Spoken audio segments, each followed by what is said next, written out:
Welcome to the debate. Today, we're diving into Oji Sonuga's thrilling debut novel, The Bloodline Protocol, Book 1 of the Quadranner Dynasty.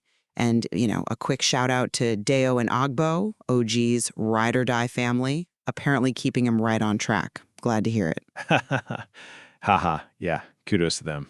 Right. So our focus today is Chapter 5, The First Betrayal. This is a real turning point for the Quadranner Dynasty, pulling back the curtain on some pretty major hidden truths. And it gives us our central question.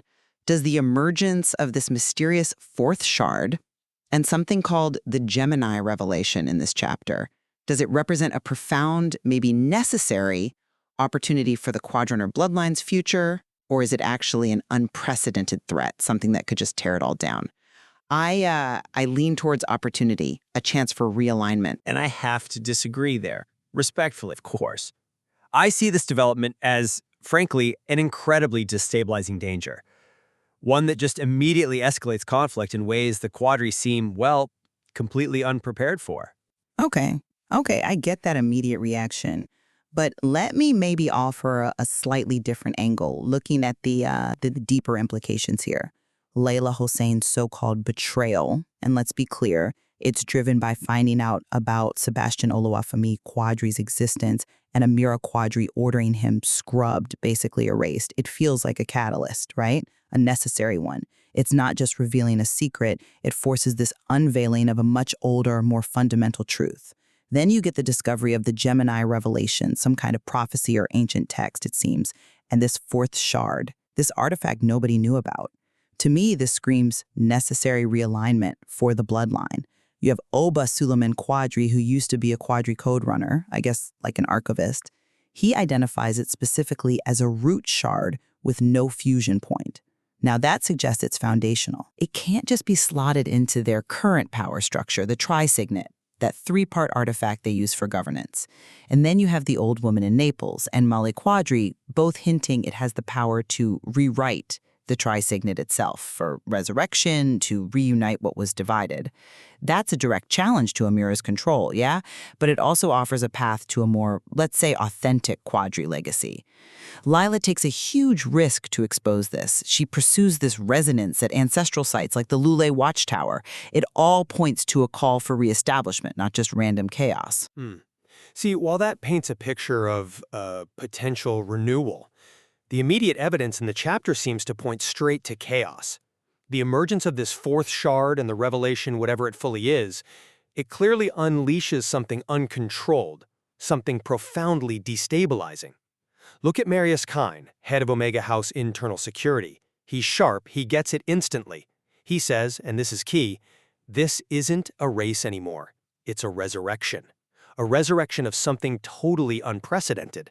And what's his first move? Initiate the hunt. Orders track her, contain her, if not, erase.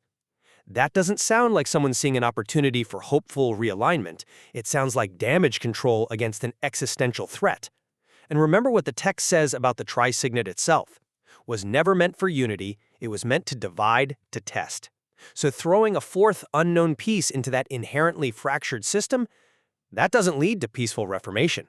That escalates a power struggle straight into, well, the book calls it a war. But isn't Kane's reaction that really aggressive stance? Isn't that precisely because this revelation threatens the very power structure that, as we're seeing, is built on secrets and manipulation? Maybe the fact this root shard has no fusion point isn't a bug, it's a feature. It implies it was never meant to be controlled by the existing tri-signet. It's foundational. It could correct what was maybe divided wrongly in the first place, giving the bloodline a chance to be whole, like Mullock suggests. Sometimes, disruption is the only way to get to the real truth. I just think that's a very optimistic, maybe even dangerous, oversimplification of what could be a much bigger, almost cosmic force at play. Idris Olonian, the tech expert, right? He expresses genuine fear. He worries it could call upon enemies for whom we have never prepared. He's not just talking about internal quadripolitics. He mentions activating guardians and pathways long sealed. That hints at dormant, possibly hostile, ancient things being stirred up. Even Sebastian Femi Quadri himself, the catalyst for all this, calls it a consequence. He says it was not supposed to return now, in this generation. He seems to understand that this disrupts a very carefully maintained, maybe flawed, sure, but maintained balance. It feels less like progress and more like someone accidentally tripping an ancient alarm system with totally unpredictable, maybe catastrophic results. Or perhaps that carefully maintained balance was the problem. A static state built on a lie. Layla's actions, and she does get support from others like Temi Quadri, it suggests a conscious choice to, author their own story, to reclaim a truer, fuller version of their legacy.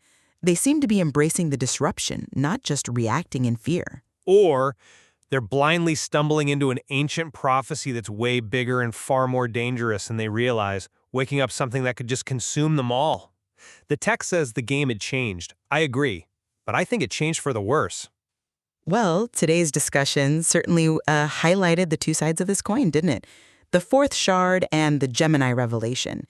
Is it potential for new beginnings, a refounding for the Quadri, or just pouring fuel on an already raging fire? Exactly. Does this mean the bloodline finally gets to write its own story? Or are they just getting tangled deeper in some ancient destructive fate?